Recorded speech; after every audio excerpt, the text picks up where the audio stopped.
It's the pitch clock. All right, you guys are going to be on the clock here. 45 seconds each on the clock to pitch your view on the state of the Mets right now. Harp, you start us off. Yeah, it's disappointing in an immediate sense, Sal. They're finding ways to lose. It's a sign of a bad team.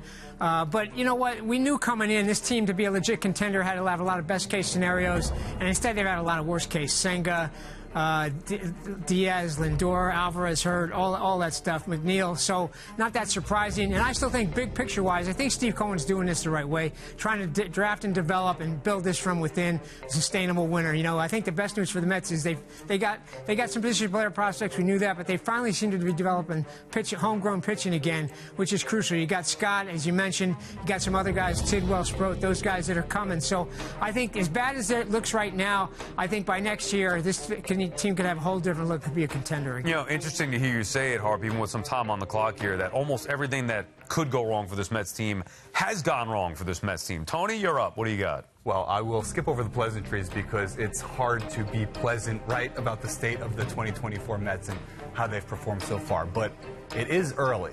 No, it's not early. Actually, when you come and think about it, yes, there is 4+ months left in the season, but there's only 2 months until the trade deadline, and really the Mets are going to have to make decisions before then. They're 7 games under 500 right now.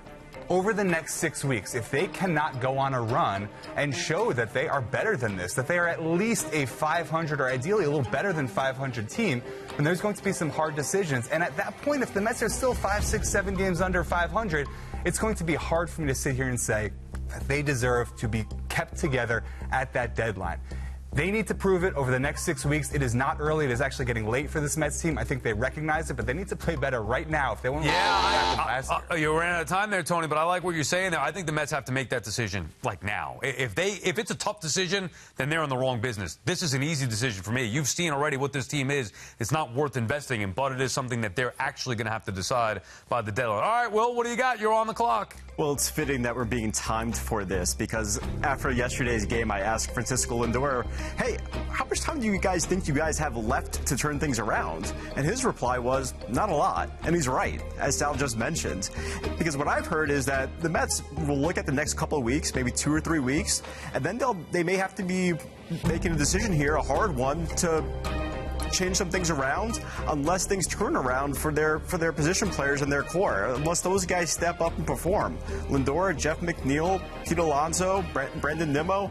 The Mets need more out of those guys in order to get this going. Right now, Brandon Nimmo is the only player in their F4 who's in the top 50. And he's at like 47. He's at 1.2. That's not what you want out of your 4 best players. You all right? I mean, right on. Now look at you, Will, right at the buzzer right there. Harp, you heard what everybody else had to say. I think the common theme is that the Mets are going to have to make a decision here whether they're going to buy into this team. Here's the issue. The owner has said playoffs repeatedly, that they're a playoff team. I'm not buying that. Me neither. We're watching the team. They're not a playoff team. So would you try to save face and make the playoffs, or do you think the Mets should already have their plan? Hey, this isn't it. Let's blow this thing up and get whatever. I think they do have their plan. As I said, I don't think Steve Cohen even believes it's a playoff team. I think he's just trying to save face there with this. You know, he has to say that for the sake of PR and the fans and all that.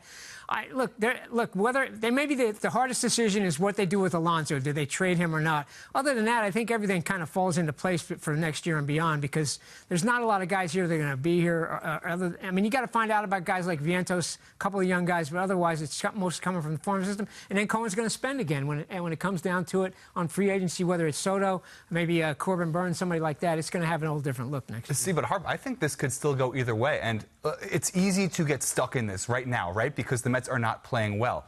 But if over the next 3 to 4 weeks they play 7, 8 games above 500, and all of a sudden they're above 500 on the season, you're going to think about this Mets team a lot differently. I'm not saying it's going to happen. Frankly, there's nothing over the past 2 years that suggests that it will happen. But if these stars start playing up to their potential, start doing what the backs of their baseball cards say they should do, then at that point, I'm okay with the Mets saying, you know what, let's stick it together, let's see what happens in the second half. But if they play 500 baseball over the next 3 or 4 weeks and they're still 7 games under, then it becomes really hard in my mind to justify not selling off. And that's the most likely outcome, I think, though, right? Sure. Is that they probably play maybe just good enough to make things interesting at best, the way that we've seen these first couple of months unfold. And then this team, they are designed to be flexible at the trade deadline. They are. There's a bunch of guys on one-year deals or expiring contracts. That was no accident. Luis Severino, guys like Sean Manaea, Harrison Bader, all these guys, they signed one-year contracts or small guarantees. They are built for this to be a decision at the trade deadline, and they could go either way. And frankly, we could see a hybrid of maybe we do a little bit of this, we do a little bit of that, and we kind of toe the line. They're a Lego set. They're a Lego set. You can take put pieces on, take off as you need. Really or just kick it all down and have it all over the place. Let somebody else clean it up. You need to see Senga come back at some point for have any shot, I think, of putting the whole thing together. But it could be too late. You can't rely on him at this point. By the time he gets back, it could be too late. Right. I like what Will said about how this team was kind of, this is not by accident, designed to be like, okay, well, if we make the playoffs, maybe we could add a little bit. The owner talked about that, adding payroll. But that's my biggest fear here with this team. It's not that I don't want them to win. Of course, I want the Mets to have success. What I don't want is false hope. If they do go on a run, Tony, to your point, over the next few weeks, are they really going to believe in this group that we've seen fail, not just this year, time and time again, dating back to the end of 2022? For me, I've made my decision. I hope that they have, because it's not worth just getting into the playoffs when you can't really do anything with it.